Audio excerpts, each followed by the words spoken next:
Conrad Thompson, and you're listening to DDP Snake Pit. And of course, we couldn't do it without the pair of Hall of Famers, Mr. Jake the Snake Roberts. Jake, how are you, man? Well, right now I'm a little mind screwed, man, with this things that are going on. Let's just say that. We're going to talk a lot about it with the Hall of Famer himself, Mr. Diamond Dallas Page. DDP, what's up with you, dude? How are you, man?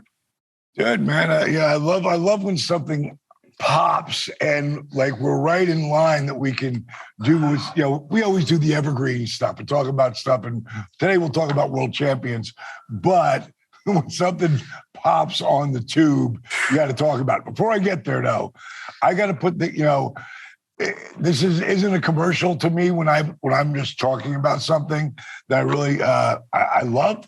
And the product that's the green juice, but comes in the powder.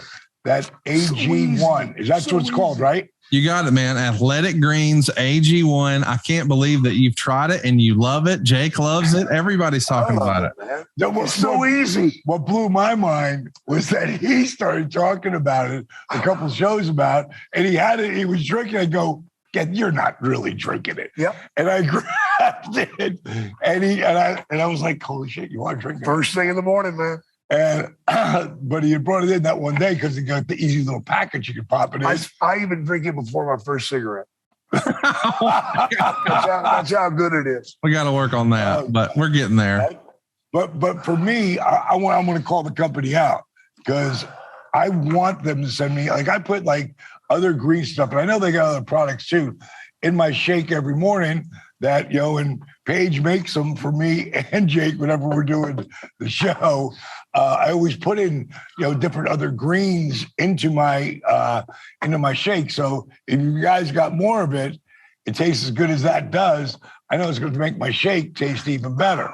So if you guys want to try something, again, I'm not a pitch man. Yeah. I am only letting you know about it if I do it, period. And I like it. I'm not, it's kind of thing like if you go to the DDP Yoga Now app, all of our food, like everything that's on there is super healthy, but it tastes great or it don't get on the damn app. I'm not putting nothing in my mouth that tastes like shit. I'm sorry, man. I don't care how good it is for me or what, I'll tell you, I was at a Tony Robbins show one time, and Tony will go up there and he'll speak for 11 hours straight, like at its highest level. Like it's amazing what he can do. And I see him drinking this drink one time, right? And I'm thinking that's got to be like his energy boost. And at some point, it's one of his deals. So he puts it over, and I figure, well, if he drinks it, I'm drinking it. That shit tastes like mud, like dirt.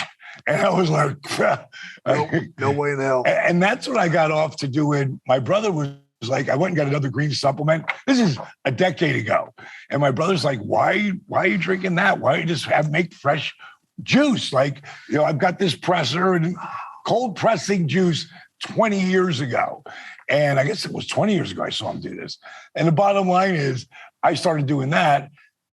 The AG1 has taken the replacement of that for me. So again, if you guys want to try something that's really healthy, that tastes great, Conrad will give you the details. No aftertaste of nothing, man. So what is this stuff? Well, with one delicious scoop of AG1, you're absorbing 75 high-quality vitamins, minerals, whole food source superfoods, probiotics, adaptogens, everything you need to help you start your day right. And this special blend of ingredients will support your gut health, your nervous system, your immune system, your energy, your focus, your recovery, your aging, all the things. And you just heard Dallas and Jake say it tastes great. Let me mention, too, it's also lifestyle friendly, or Dallas wouldn't be endorsing it. Whether you're eating keto or paleo or vegan or dairy-free or gluten-free, this checks all the boxes. We're talking about AG1. It contains less than 1 gram of sugar. There's no GMOs. There's no nasty chemicals. There's no artificial anything, and it still tastes good. But it's going to help you sleep better. It's going to help your recovery. It's going to help your mental clarity and your alertness. And by the way, this is almost like all-in-one nutritional insurance. It's less than $3 a day, which is probably what you're spending on an overpriced cup of coffee. Why not invest in your health? But don't just take Dallas and Jake's and my word for it. They've got over 7,000 5-star reviews. And right now it's time to reclaim your health and arm your immune system with convenient daily nutrition. It's just 1 scoop in a cup of water every day. That's it. No need for a million different pills and supplements to look out for your health. And to make it easy, Athletic Greens is giving you a free 1-year supply of immune supporting vitamin D and 5 free travel packs with your first purchase. All you have to do is visit athleticgreens.com/DDP Snake. Again, that's athleticgreens.com/DDP Snake to take ownership over your health and pick up the ultimate daily nutritional insurance. That's athleticgreens.com/DDP Snake. So I'm glad you guys love it. You kill me, Conrad. I was just about to say the same thing. Yeah. Well, the very last thing, because it's like we always talk about health here and mental health and all that. The biggest thing that people have trouble with is gut health today. Yeah, that's the biggest thing, and it's because what they've done to our food. They have completely fucked our food up, bastardized it. Yeah, and the bottom line is that and Bill's immune system. Like we go out and do signings all the time. If anybody's going to get COVID again, it's us. But we're not, so, and I'm not saying, we're immune to it, but the higher your immune system is, the less chance you have of getting sick, period. All right, let's go on to the show. Something else before we go, you do all these things for yourself in the morning and stuff, but at night, that's when you and I need the help, sleeping. Right. And, yeah. Man, I've been trying this thing, man, the chili sleep. And, dude, I dig it, but I got a big bed. So I need a bigger one. You know what I'm saying? It's funny because Paige does the, she put it on because she gets really hot sometimes at night. Yeah, women go through. Right, go through that. So she's got it and she loves it. But you guys, I get it. It's for one side of the bed. It needs to be for both sides. So I got that. They have that. So I don't. Well, I know what you need to do, Jake. I got your hookup. It's chilisleep.com/DDP Snake. What we're talking about is almost like, and this is so awesome. I'm so glad we're talking about it. It's like a virtual thermostat, right? For your bed. And so my wife sleeps a little warmer. I sleep a little colder. So she likes her side of the bed a little hotter. I like mine a little cooler. It's going to help you get your ideal temperature to maintain and achieve deep, consistent sleep. That's how you're going to improve your entire well-being, is if you get a great night's sleep. Well, their cooling technology at Chili Sleep leverages water's amazing thermal powers for deep restorative sleep. Chili Sleep is designed to help you fall asleep, stay asleep, and give you the confidence and energy to power through your day. And I just can't believe that you guys are finally checking it out and you love it just as much as I do. You got to go check it out. Head over to chilisleep.com/DDP Snake to learn more and save 30% off the purchase of any new Cube or Uller sleep system. It's exclusive for DDP Snake Pit listeners only for a limited time. That's Chili, CHILI, sleep.com/DDP Snake. But you're going to wake up feeling refreshed every day. And Alice, you're saying Paige loves it, right? No, she loves it, man. And so do I. But I ain't got one. So kind of pissed off. Now. I love it, man, because I like it cold. Yeah. And that thing keeps me cold. I mean, it's hard to keep all this fresh, so I need to keep it iced, Well, I think the same thing, Jake. For years, I've lived in the South and I know you have too. You got to have a ceiling fan in your bedroom. It's not negotiable. Yeah. And a lot of folks still put like a box fan in the corner or they crank down the AC. Well, you don't need your living room to be cool or your dining room to be cool. You need your bed to be cool. Chili Sleep can make that happen. Before I had one, I was sleeping 6 hours a night. I slept 8 hours last night. I woke up feeling refreshed. I'm not tired. I don't crash after lunch. This is a game changer. Check it out. You're going to love it. And guys, I know we love something else. The wrestling controversy of the day. MJF has the internet in his back pocket. Everybody's talking about what's real, what's not, and what to think of that incredible promo that happened in Los Angeles with all the Time Warner executives in the crowd. Jake, what'd you think when you saw this, man? This is out of left field for a lot of folks. For me, it made me sick. It really did. Well, let's go back to where it started. Jake called me when MJF didn't show up. And we just did a show on him too. And I was talking about keeping your feet on the ground. Yeah. And Jake called me up and tell him what you said. You were concerned. Yeah, I couldn't believe he no-showed this signing, man. It's a big thing with Tony. He loves these signings and he wants these guys there. And for me, You don't miss stuff like that. You know, this is your fans, your fan base. These people paid to get in there, and you no-show them, and then you go dark. Nobody can get a hold of you. Dude, when he said that, like, I've done some mentoring with MJF since he first came in, and I talked about it in the last show about him. So I wrote him this. I go, bro, I'm hearing some crazy shit out there. Call me, brother. I said, I don't want to see you fuck up what could be potentially one of the greatest careers. You know, he has the potential to have one of the greatest careers. I said, please call me so I can understand why, so I can understand what you're doing and why. Did he call you? No, never got a hold of me. That's not cool. You know, he never got a hold of me. And I wrote some other stuff too, but, you know, just, you know, it does remind me of the Pillman thing. Yeah. You know, but he went kind of extreme. Yeah. And, you know, he has been being to himself. So you got to call. He goes, and everything in wrestling, is it a work or it isn't? That's right. Well, no matter what it is, I didn't like it. It does have a lot of attention. I did not realize that they were in LA. You got to remember, dude, back in the day, like the company, they didn't work with us, meaning Turner. They didn't work with us, man. Bischoff, if it wasn't for Ted Turner, and that's where we started to lose control too, because Ted was, you know, given the old, you push back, you're on your way out. And Ted was the reason why there's wrestling on, you know, TBS originally. Yeah. I mean, he was looking for, you know, he had at one point he owned the Falcons, he owned the Hawks, he owned the Braves, like he owned everything. Think about going in time if he held on to those franchises. Oh my God, because everything is kind of 10 times the amount of what the value is worth. But he was wanting all the programming. And when he finally, was getting bought out by AOL, then it went to, Warner Brothers, etc. He got pushed farther and farther back. And the Wrestling Network, they weren't about it, and it's funny that I was come full circle. Yeah. Isn't it though? Yeah. And being able to say shit, I've heard shit on that show. Multiple times.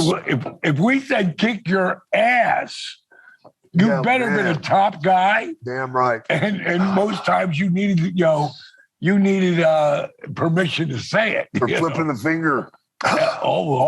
That was woo. Yeah. That's again why Austin turned it around like this too. But it was pretty real, man. So we'll see what happens, as it moves on. But no matter what, it moved the needle. It definitely moved the needle. What did you think, Conrad? I think what wrestling fans, because listen, at this point, there's a lot of us who are jaded, who feel like, right. But when we can say, okay, I know that was part of the show, and I know, okay, well, that was a good match, but they're friends. But now this, well, that was real. And when you make fans do that, boy, they really gravitate to it. And right now, there's so many folks who are in the business and watching that show who are like, I don't know if that was real or not. Was it a shoot and it turned into a work, or are people still really upset and Tony just thought it was great TV? Jake, when you can keep them guessing, that's probably ideal, right? But you still didn't. That's awesome. That's awesome. But it's the content of what he said. Right. My question is this. What's the locker room like right now? Yeah. I haven't been there. I've been off for a few weeks. They bring me in here and there with Lance, and we come in and crush people, and then we're out for a while. But I haven't been there. I would love to see what the locker room is like, because the bomb that he dropped is going to have repercussions with people. Yeah. Those that work for the WWF or WWE, and, he's pointing fingers. You don't point fingers in the locker room unless you're ready to back it up. Yeah. And that's my concern. The other thing is, to me, is that, you know, me and Pillman were super tight, like super tight. And without that day before, he went off with a fuck you Booker man deal, which that, you know, that friggin' shook everybody up. Oh, yeah. When that happened. When he did that, it was a work, but no one, there was probably 3 people who knew, and I wasn't one of them. And he would normally let me know, Eric would normally let me know stuff when that was happening, but he didn't smarten me up to that at all.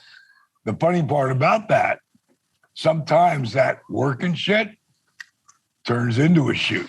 Yeah. You know what I mean? A lot of times. And Yeah, it then does. because you can't control the speed of the snowball heading down the hill, you know, that, you know, people get caught up in the snow and it keeps rolling. Yeah, and people get drug into it too. Right. So no matter what, I thought it was, it moved the needle, you know, and it moved the needle on me enough to send him that text. This episode is brought to you by Zen Nicotine Pouches, a fresh way to enjoy nicotine without all the baggage of cigarettes, dip, or vape. That's right, no more smelling like an ashtray, no more spit cups, and no batteries to charge or leaky equipment to deal with. Zen Nicotine Pouches are smoke-free, spit-free, and available in 10 varieties like spearmint, wintergreen, citrus, and many more. And for your convenience, each variety comes in 2 strengths, so you can easily find the satisfaction level that's perfect for you. Zen, America's #1 nicotine pouch, is available in over 100,000 locations nationwide, meaning it's never been easier to find your Zen. Find your Zen by heading over to zen.com/find to locate a store near you. That's zyn.com/find.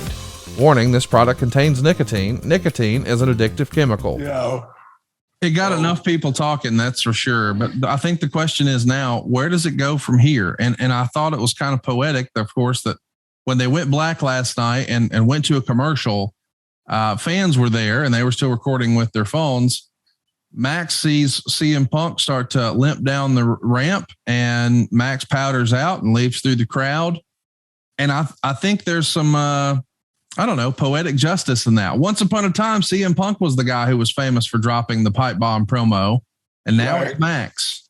But at this point, Punk is the face of the company. He's the world champ. So it's going to be interesting to see how this spins off. But I know that we're all excited about talking about it. And we're also excited to talk about our topic today, which is the world champions. And we mentioned that CM Punk is the world champ. And boy, I think when a lot of people think about world champions, they think about what Cody called the big belt, the big one, the WWF championship. Jake, growing up, were you a fan of the WWF product? And when you think of a WWF champion, who do you think of right away? Well, Bruno. Yeah. Me too. How could you not? I mean, Me too. Christ. You know, he was the guy then. But Right. Jake, let's call it what it was, though. The WWF, Right. Worldwide Wrestling Federation. That's who you saw. You know, for me growing up, I wasn't one of their fans. You know, I was NWA, you know, and NWA to me had some of the greatest champions ever. They were just really awesome, whether it was Harley Race. Terry Funk, Harley Race, Jack Briscoe. I wrestled Gene Kaniski for an hour. You did? Wow, I didn't know that. Yeah. In Vancouver, British Columbia, man. And what a teaching experience that was. I'll bet. He did things to me, and I would turn around and he'd go, "Kid, quit selling. You got me now. You just reversed it." You know? And he was doing it all to me, you know, just moving me around. And I blew up about 4 times in that match. And that old man just kept rolling. And hell, he had to be 70 at the time, 65 anyway. Really? Yeah. Oh, yeah. He looked like death, you know, because he had leaned out and he was running every day, and he'd run miles every day. And he was incredible. But for me, Thez, just say Thez. That's all you got to say. Did you meet Lou? Yes. What was your impression of Lou? And we got a lot of younger listeners who really grew up on the golden era of the WWF. And I think it's a shame that guys like Luthez don't get their just due these days. Well, what can you tell us about the legend that is Luthez? You just looked at him and you knew that he knew wrestling inside and out. Yeah. He was like a walking dictionary of thought process and how to do this and how to do that. And he was such a gentleman. You know, he wasn't loud. He wasn't boisterous. He was a gentleman. He was a shooter. Oh, yes. A shooter. Oh, yes. And for those who don't know shooter, I know some people, I mean, that some bitch could just take you. Yeah, he could do things to you don't even want to tell your mother about, you know. But it was such an honor to meet him, you know. And then, of course, I grew up around Danny Hodge, too. And he was such unbelievable. We've talked about him before. But Jack Briscoe and Harley Race. I wrestled Harley Race for a week in Calgary. Every night, we did an hour Broadway. Oh, my God. I was so glad to see him leave. My body was so beaten up. And Harley was kind of old school too, right? He wasn't the guy who was going to be a gym rat. He was going to beat your ass, and he got his workout in that 60 minutes, right? You damn right he did. Yeah. I remember the first time I wrestled him was in Calgary, and just for a rib, they said, weigh yourself before you go out there and then weigh yourself when you come back. Oh, wow. 12 pounds. Wow. 12 pounds I lost. My God. During that match. I couldn't believe it. And I couldn't believe how drained I was. Yeah. And of course, I thought I should just drink beer. That was the worst thing for me. You know, I did not recover. And then I had to do it again the next night in Edmonton. Oh, man. And then the next night in Regina, the next night in Saskatoon. Oh, my God, brother. I was so glad to see him leave. I'll tell you, Harley had a grip too. Oh. He was a lot like Danny Hodge, like with the grip. He'd come back behind me, you know, back when he was managing Vader. And Harley and I got to talk quite a bit, which you learn so much talking to someone like Harley. The people who didn't listen, you know, because they already knew everything, you know, they didn't learn anything. I was like a sponge to be around him, but he would come around and put his hands on your shoulder. Oh, my God. And just go like that. I mean, you can literally, like at 260 pounds, be going like, oh my God, right, Harley. Harley, light up, buddy, light up. He'd giggle. Oh, yeah, he would. He would. You know, we talked about Thez earlier. I don't want to lose some because I got to actually be inducted into my very first Hall of Fame, which was that NWA Hall of Fame that they did up in North American, you know, up there, doing up there in Waterloo. Oh, yeah. And I think it was pretty much positive was there. That's where I got to meet Charlie, which was his Lutez's wife. Oh, and, wow. And what a sweetheart she was, man. She was a special lady. You know, I talk about Thez because I believe, and correct me if I'm wrong, maybe you notice, Conrad, that his last match was in Japan, and I want to say he was 71. Yeah. Is that it, 71? I'm not sure how old he was, but I know that he was in his 70s and he had his last match in Japan. Let me see if I can figure out the age right fast. But yeah, and I bring that up because we got the Nate coming up, you know, coming up for his last match. Oh, my God. You know, you sell the place out and, you know, 2,500 people, boom. Well, now I hear you're moving it to another building, but we can't get the tickets aren't for sale yet. We'll talk about it again next week. But that's awesome. I heard Thez had his last match at 74 years old in Japan. 74. Nate, oh my God, Nate will be back next year then against Masahiro Chono, by the way, who was no slouch in 1990. He was never a slouch. Yeah, Chono. Holy shit! He was a bad cat, man. I wrestled him a couple times. Yeah.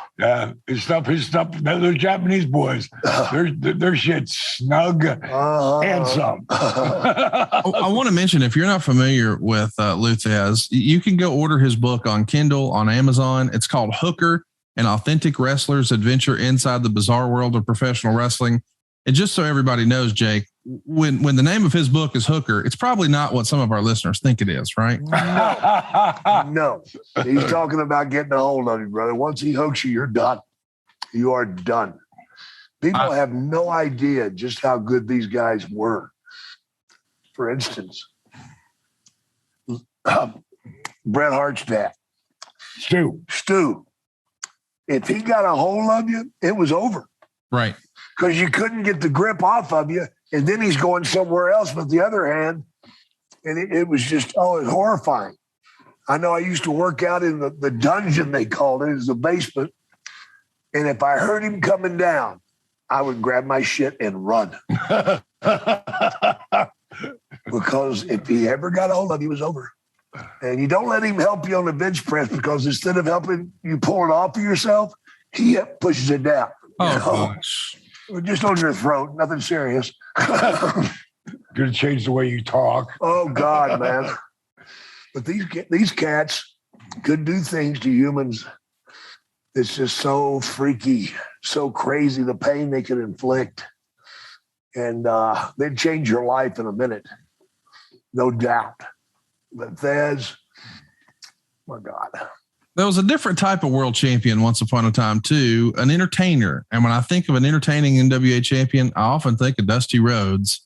And I know we've done an episode on him, but Dusty was really one of the first guys who proved that you didn't have to be this amateur shooter or badass. You had to be able to get those folks into the building, and nobody did it better than Dusty, right?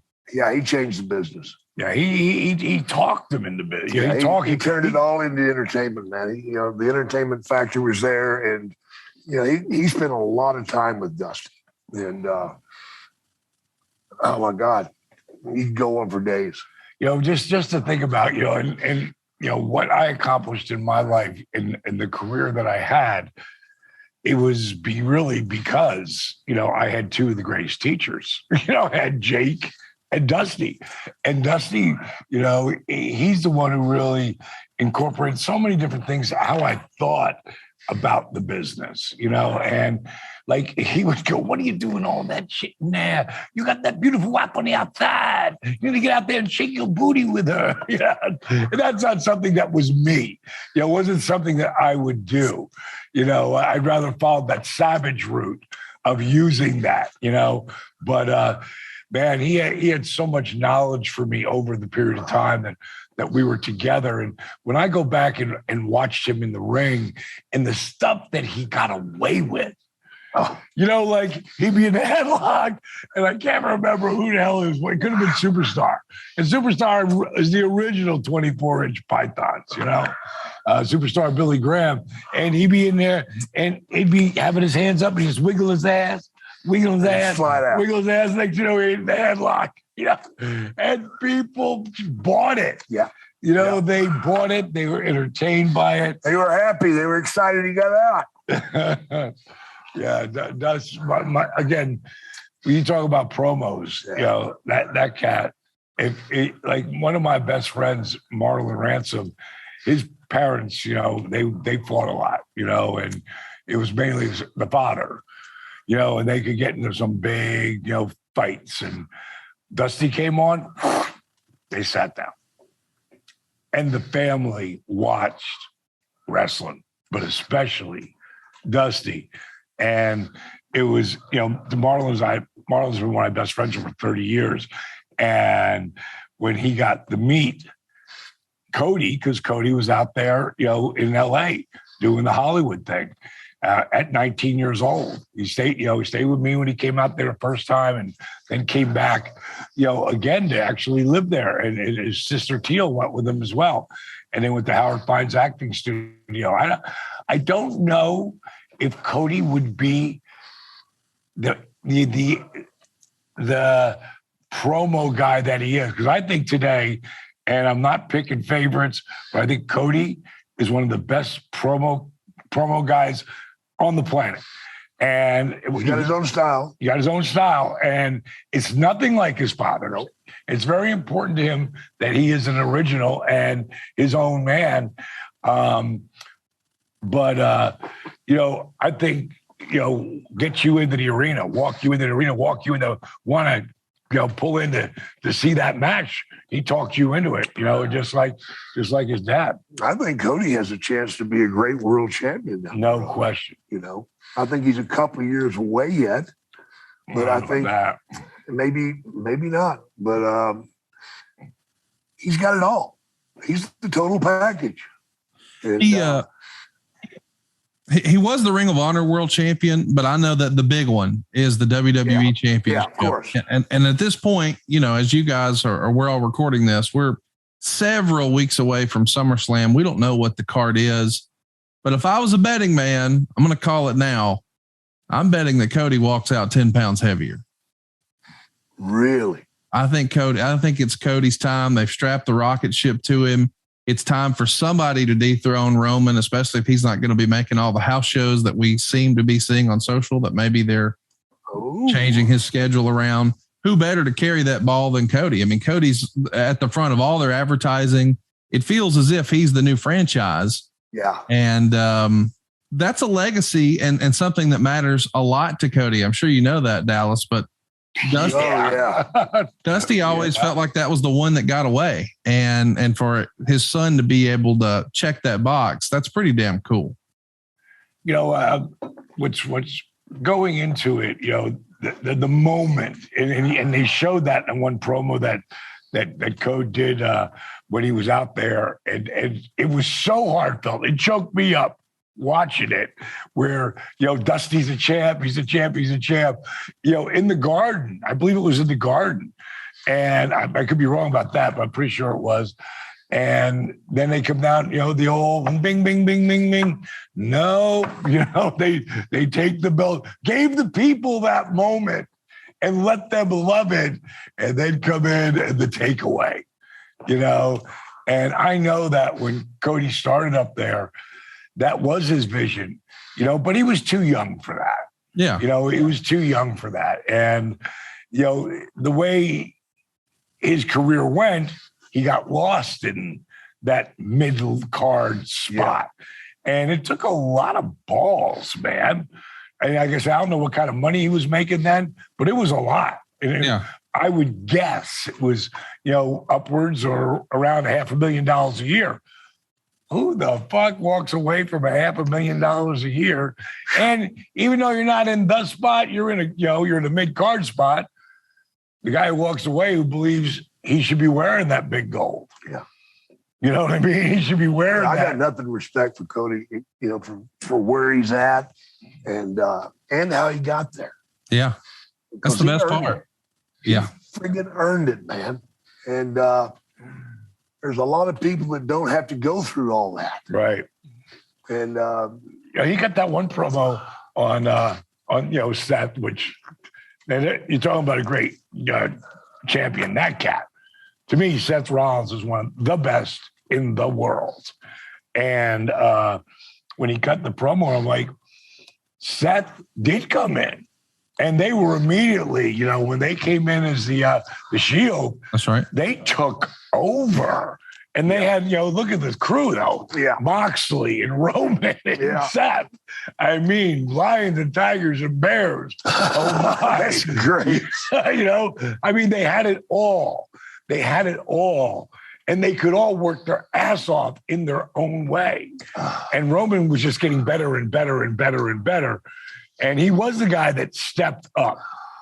But Seth had that rocket on him for a while there. He was the guy who was the chosen one. Yeah. Going into that. And Cody wasn't. So him to cut that promo, I thought, the storylines in WWE have gotten better and better. And I like a lot of the things that they're doing right now. Some of the things I don't understand, but there's some good things too. So that's probably true on every show, though. Say again. That's probably true on every show. There's stuff we like, there's stuff we don't like, but sure, that's what makes wrestling great. Yeah. So one of the things I wanted to ask about, since we are talking about world champions, Jake, is oftentimes Bruce and I will have the debate on his podcast, and I'll say things like, "Hey, why was this guy never champion?" And he would be real quick to say, "Oh, he didn't need it."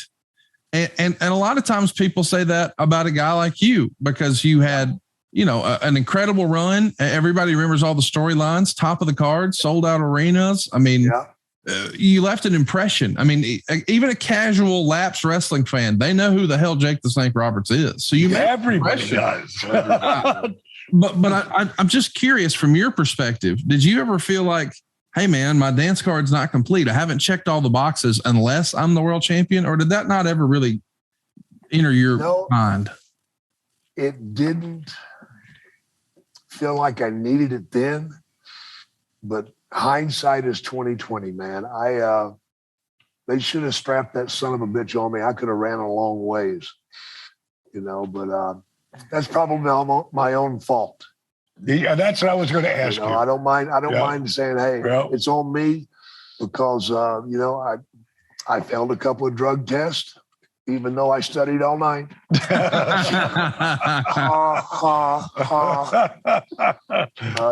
not funny now. I got to look back and I was my own worst enemy.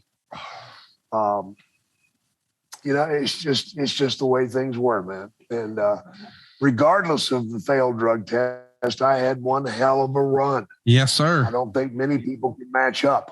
No. I always had an angle in the works. Yes. If you've got an angle in the works, that means you're one of the guys that have been chosen to put people's asses in the seats.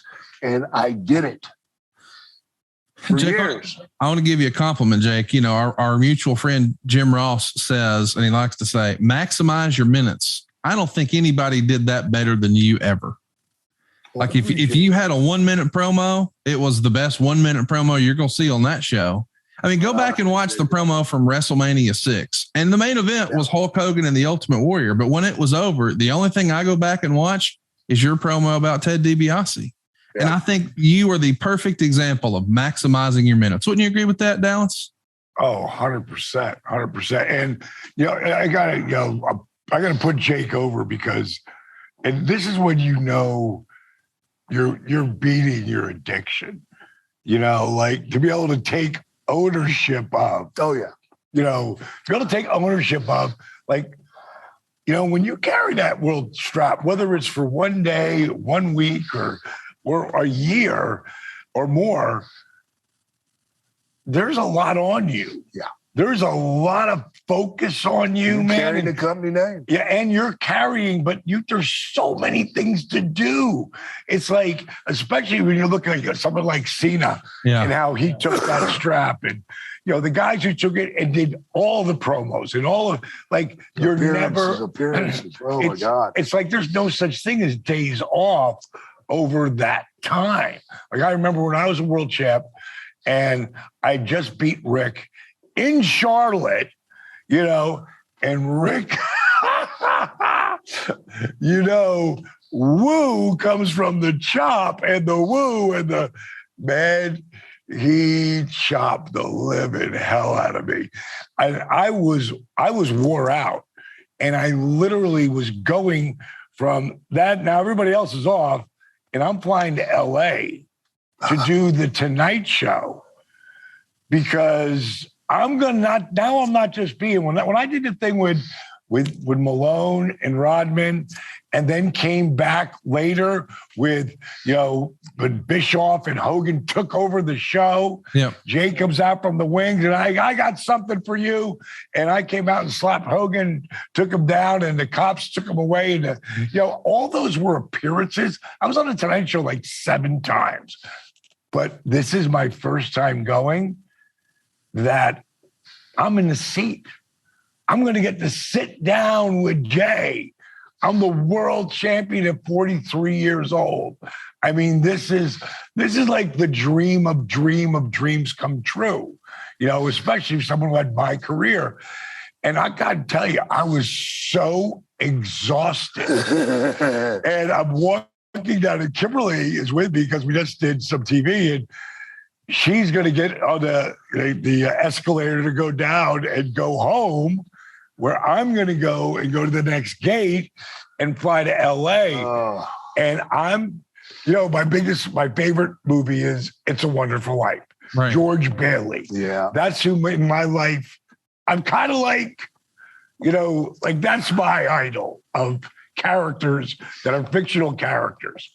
And I'll never forget it. We're walking. I am so exhausted. And I said to her, I don't even want to go. And she looks up at me and she goes, George Bailey, you really have had a wonderful life. And it just knocked me out of it. And it like slapped me across the face. Needed that. I needed that. Because it was like all of a sudden I went from total exhaustion to like, oh my God, I'm living this crazy dream.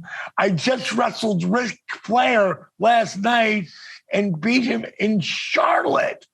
Like, what is, you're going to Tonight Show tonight to be on, to sit down with Jay. Like, but to what we were just talking about earlier, there's so much you have to do. And I was more of an interim champion, they gave it off to the next guy, that whoever that was, which is that person has to be credible. Yeah. It's really important. And when I think of that, I think of the Sheik and how hot the Sheik was when Hogan beat him. I mean, like it's an important spot. I would rather have been in that spot where I beat Goldberg and got to keep it either for a day and give it right back to Bill, or take it and run with it or maybe when Goldberg beat Hogan, maybe I could have got that run right there. I would rather go back there. But again, just like Jake said, what a career. Yeah. I have nothing.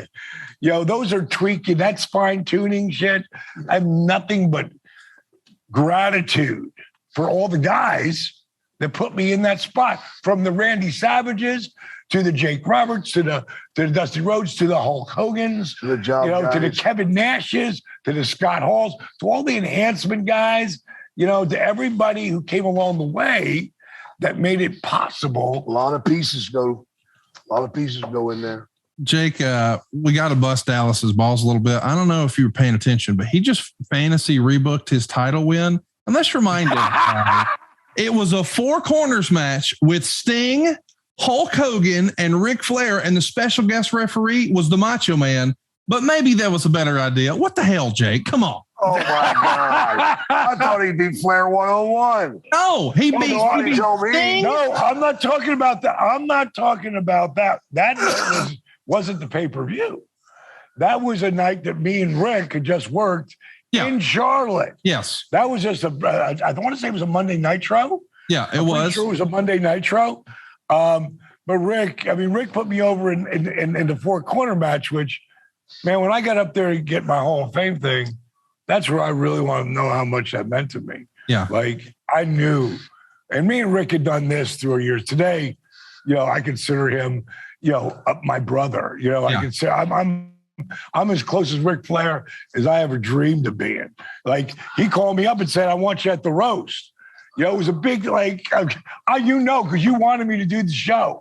You wanted me to do that stuff. You called me first, Conrad. Yes. Because you wanted me to do a workshop, DDP Yoga workshop, and the whole deal. I'm like, bro, guy Cody Johnson, one of my favorite country music guys, and Luke Combs are at the Ben Center. Bro, I would love to be there, but I'm not. But as soon as Ric Flair called me up and said, I want you there. D, I want you there. I go, Rick, there ain't many people I can blow this concert off for. Because I'm best friends with Jackson, who's Cody Johnson's, tour manager. You got those tickets, man? Because I'm not going. Yeah, right.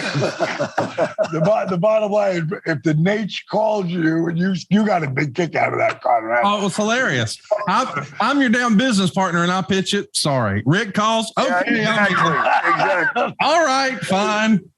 I get it though. Shit, I do the same thing. I can't say no to the Nature Boy. So I said, yeah, you're damn right. I'll be there.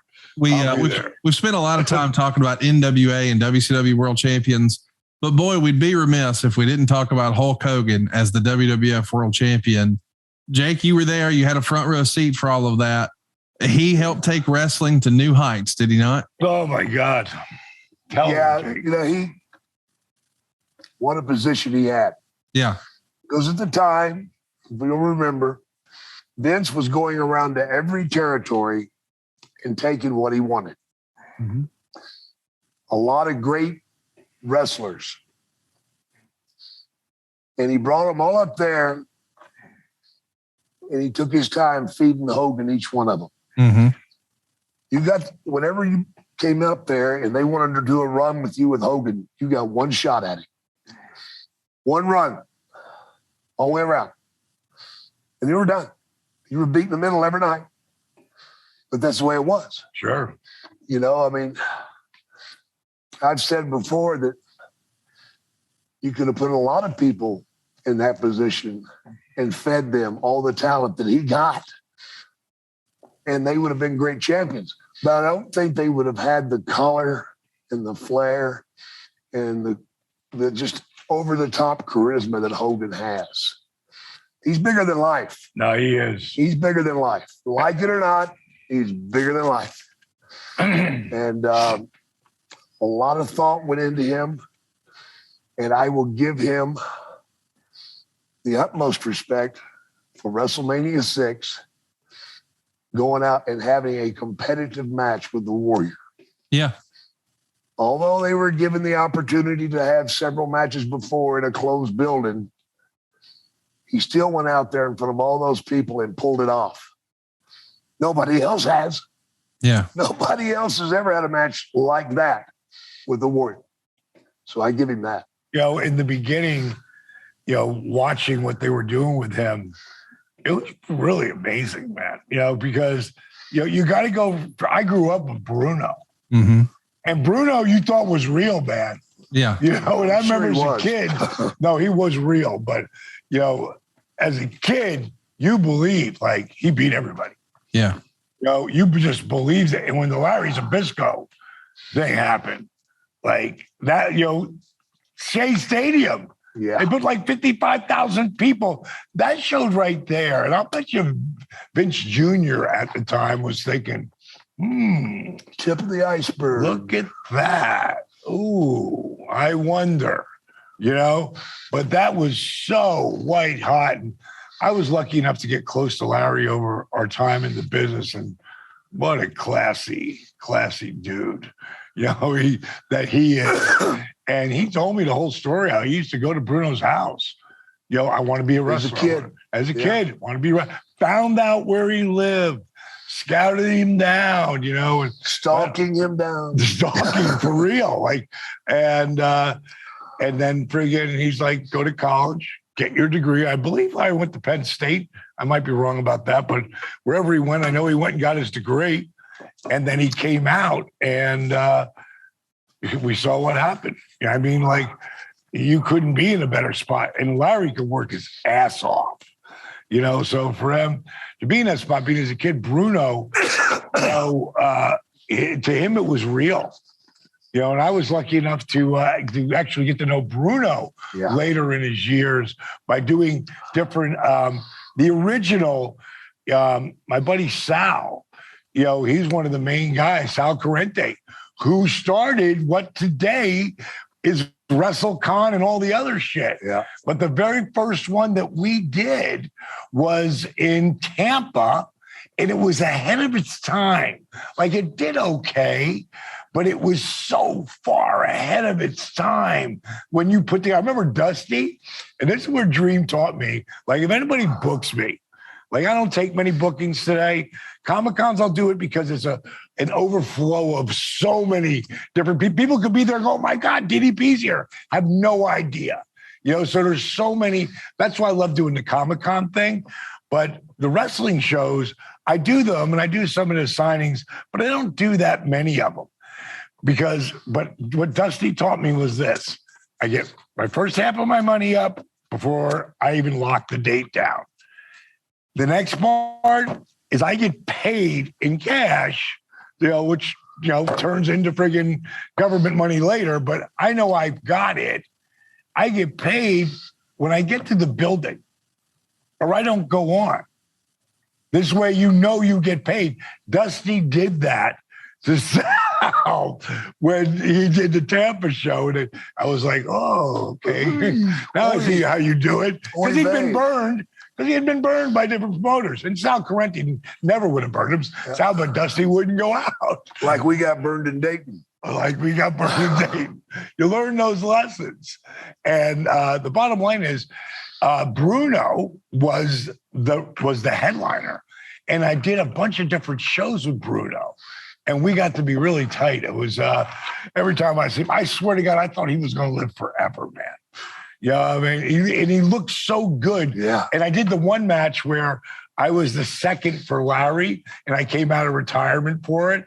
And I stepped in for Bruno, and it was me against Larry. And at the end, I go, and then Bruno, at the end, you come in and boom, boom, boom, boom, boom. And he's like, no. And I didn't understand it till now it's 66, okay? I didn't understand. He was about 71 at the time. He goes, no, Diamond, no. I'm good. Yeah. I don't need to go in there. I feel really good. My body feels good. I'm good. Sure as hell, Bruno got in there at the end and lit him up. He didn't really do it. The place went crazy. Yeah, the place went crazy. Well, right? Yeah, we went down to ringside and started feeling it, and all of a sudden the juices started to go. And next thing you know, you're in there doing it without even thinking. I'll tell you, man, I thought that old boy, I thought he'd live forever. At least in his 90s, I thought he would. We talk about great world champions. We've mentioned Flair several times. Rick has to be one of the best world champions. Yeah. Got it. Well, I think he's probably the last NWA touring champion, right? And Jake, can you explain to our listeners what that meant, what his role was as the NWA touring champion back then? Oh my God. His job was to come to each territory and wrestle their top guy and make them look their best. A lot of guys didn't deserve that. Yeah. That was in there. And there were times that he was put in there with people. I mentioned it the other day, for instance, with Kerry Von Erich. And Kerry wasn't all himself that night. And Rick still took him in the ring and drug him around the ring for 25 minutes and made a show of it, not to let the fans down, but to go to each city and make that guy look great. Number one, you got to be very good at your job. You got to be smart. And to do the physicality of the thing is what amazes you. I know I went through that 90 days on the road, a match every night. Rick didn't have quite that schedule, but it was close, real close. Let me run through it right fast. In 1983, he's the world champ. January 16th to the 22nd, he's in Kansas City. The 23rd through the 29th, he's in Atlanta. The 30th through the 5th, he's in Texas. The 6th through the 10th, he's in Charlotte. The 11th, St. Louis. The 12th, back in Charlotte. The 13th through the 19th were in Florida. The 20th, Toronto. He had 2 days off from the 21st to the 22nd. On the 24th, he went to New Zealand. On the 25th, he arrived. He wrestled on the 26th, stayed a week there and bounced around through Singapore. On the 6th, he's back in America. He gets the 7th off. And then he's working 5 shots in Charlotte, 3 in Mobile, 1 in Toronto, 3 in Kansas City, 1 in St. Louis, back to Kansas City, back to Texas, back to Atlanta. We're through March. So my point is, this is 2.5 months. And the dude's all over the place, a different territory, a different hotel, a different opponent every single night. That's a brutal schedule that was so brutal for Jack Briscoe when he finally dropped the belt and demanded that he drop the belt. He drove to the top of a bridge, took his watch off, threw it in the ocean, and was done. He had enough of that shit forever. Yeah. It would grind guys, and Rick was seemingly made for it, right, Jake? He enjoyed it. Yes. He truly enjoyed being Ric Flair. Yeah. You don't ever see Ric Flair off. He doesn't know who Richard Flair is. He's still Ric Flair. I mean, even now at 73 years old, Mr. Flair's not here. Yes. And he's gonna tear it up. He's gonna go out He's gonna tear it up. Like I talk to him all the time about occasionally I'll throw in to do the program. He goes, D, he goes, what's it going to do for me? I go, it's going to make you feel better. He goes, I feel great. Yeah. And I go, that's because you're from a different planet. Yeah. Because no one should feel great at 73, especially when you mentioned all those matches that he had just in those first 3 months. I would bet half to all of them were 60-minute Broadways. Yes. You know what I mean? Like 60 minutes nonstop. And Ric Flair, I think, and I don't know exactly, guys who stick out in my mind, the first to do something, Snuka coming off the top rope, coming off the top of the cage, like changed everything. Yeah. But before that, Harley Race was taking bumps. Yeah. Like that On nobody. concrete, man. Yeah, that nobody was. Oh, my God. And Ric Flair was taking a lot of bumps. Like you didn't see a lot of guys, like they were ground soldiers. Yeah. Yet these guys. Coming off the top. Yeah, they're the original. To me, Snuka, Race, and Flair are the original guys that said, we need to take this to another level. And the body gets so punished and the brain because of the concussions, etc. But again, Rick is not from this planet. Like now that I know that I'm going to the show, like I'm excited to go and and watch it and be a part of the festooneries and part of the. I got to imagine that the roast is sold out. It's a star-studded affair, my friend. I mean, we haven't announced everything, but let me just say, Rick has a Rolodex like nobody's business. Like nobody. He's transcended pro wrestling into pop culture. So there will be professional athletes and hip-hop stars and musicians and actors and, of course, some of our favorite wrestlers, including folks who were on this show today. And it's going to be a great time. I can't believe it's a thing, but Ric Flair's last match is going down July 30th in Nashville, or July 31st, the day after SummerSlam. And tickets are sold out, but stay tuned. But you can join us on traditional pay-per-view if you've got Dish or DirecTV or in demand on cable. But most importantly, it's on Fight. And everybody worldwide can take a look and see Ric Flair's last match. What would you expect out of that, Jake? Everything. He's definitely coming off the top with a slam. He's definitely going to do the upside down thing in the corner. He's going to do his keynotes, It's like he's playing his favorite hits. Yeah. And everybody's going to pop on everything. Yeah. What we should do, Conrad, we should start a woo-a-meter. I love it. A meter to see how many woos will come out of Rick and how many woos will come out of the crowd. Yeah. I mean, it could be in the thousands. I mean, start betting on how long the match is going to last. That could be a long time. Like who knows? Who's he wrestling?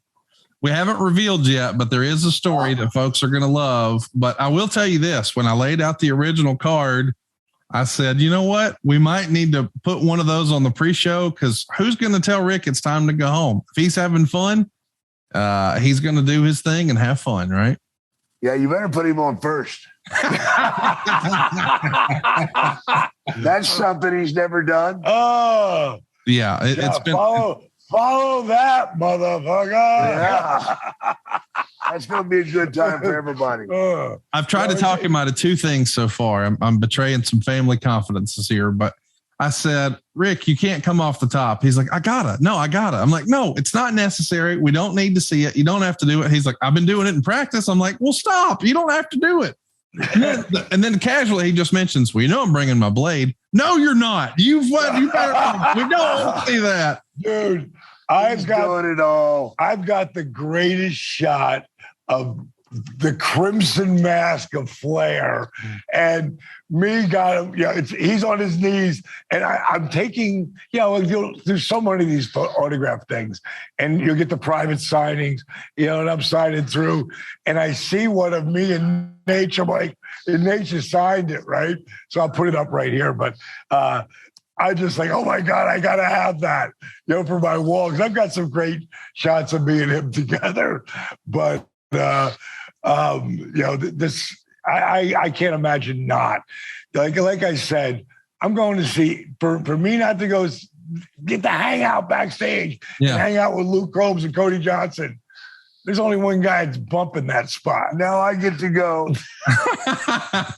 and of course, that's the Nature Boy who says, D, I really want you there. I go, I'm in.